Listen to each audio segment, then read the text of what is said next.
E aí galera, aqui quem fala é o Wesley, do canal Ele Pegou, e vou apresentar pra vocês o violão que eu ganhei, que eu tava esperando há muito tempo atrás que eu ia comprar ele, mas eu acabei ganhando de presente, é o Tajima California. Esse é o detalhe que tem nele. Ele tem as tarraxas preta, dourado aqui em cima. Ele tem uns desenhos muito bonitos aqui, ó, Tajima. Tem um desenho tipo de uma flor aqui, tem o California. E se vocês pesquisarem, vocês vão ver certinho os detalhes dele. Ele tem também as marcações aqui de violão mais avançado. Tem a proteção vermelha. E tem a cor padrão dela, que é a original do violão Tajima. E o captador dele também, né, dos novos. Se puder focar bem aqui.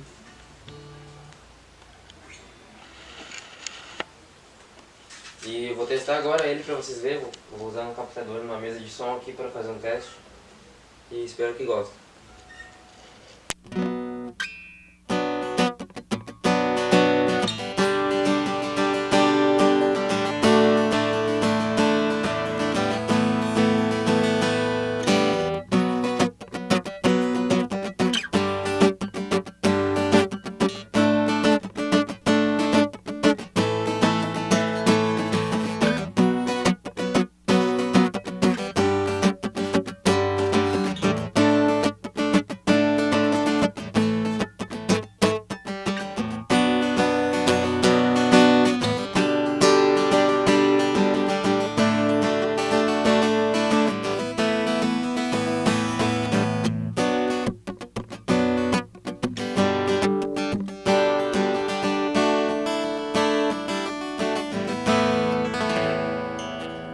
Esse violão eu ganhei ele na Multissom, eu gastei, na verdade não foi eu que gastei, né, mas o preço dele na Multissom tá 849, mas de repente ele abaixa na promoção que tem assim,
Então era isso, espero que gostem, deixem seus likes, se inscrevam no canal e até mais.